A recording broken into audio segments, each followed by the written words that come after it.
I still remember the buzz in my palm that night. I had just stumbled into my tiny apartment after a 12-hour shift, eyelids heavy, when my screen lit up. A message from my mother, Ellen. Cold, clipped, almost playful. "We changed the locks. You don't live here anymore. Let's see how brave you are now." Ha ha ha. My thumb hovered. I read it once, twice, a third time. I didn't reply, didn't rage, didn't beg. I smiled because home was never a set of keys they could keep from me. I grew up in that house like a second roof beam, unseen, load-bearing.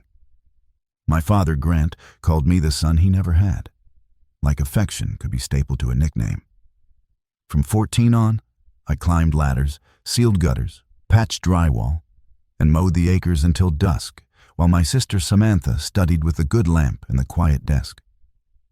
When bills came thin and sharp, I paid them. Electric, gas, once even the mortgage. They said it was duty. I thought it was love. It was neither. It was labor dressed up in family language. Last year, the air shifted. Conversation stopped when I walked in. Toasts circled past my name like it was a pothole. One late night, passing the kitchen, I heard my mother whisper, "The deeds are in our name. He won't see it coming." I kept walking, face calm, heart drumming hard. That was the night I understood. They weren't forgetting me. They were erasing me.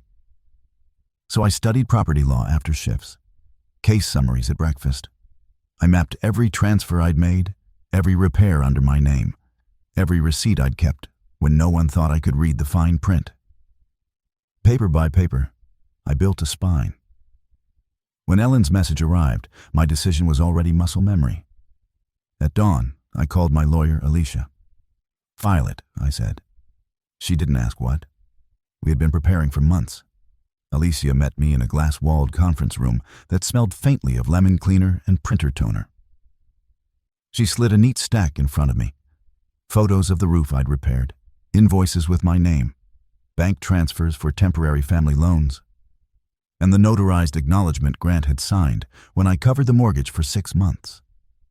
"Discovery," she said. "They thought you wouldn't keep records. I traced each page with my finger like it was a railing on a high staircase." Evidence steadied me. The first hearing was procedural postures and paper cuts. Ellen arrived in pearls and calm, Grant in his best jacket, Samantha glancing anywhere but my face. Their attorney said misunderstanding 3 different ways like the word could repaint the past. Mine said contribution, equitable interest, and unjust enrichment, placing them on the table like anchors. I didn't speak then. I learned to let silence work. Between court dates, I visited the house once, not to plead, but to measure. The new lock winked brass at me. I lifted my phone and recorded the mailbox with envelopes addressed to me still arriving, the rain barrel I'd installed, the sump pump humming exactly as I'd wired it. Neighbors waved, curious. I waved back, steady. When Grant opened the door, he stopped like he'd met a mirror he didn't order. "You shouldn't be here," he said. "I belong here," I answered, and left before his second sentence could try to rewrite the first. At the second hearing, I spoke. I described ladder rungs ingrained in my palms, the smell of wet plaster, the winter night I chose heating over dinner. I didn't pitch my voice to win sympathy. I let the facts warm themselves. The judge's pen paused more than it moved. "We'll set a mediation," she said. A date slid across the calendar like a handle finding my hand. Mediation felt like weather held indoors. We sat across a polished table, Ellen measuring me with quiet arithmetic, Grant smoothing his jacket's seam, Samantha twisting a ring she never wore as a girl. The mediator asked for openings. I kept mine spare.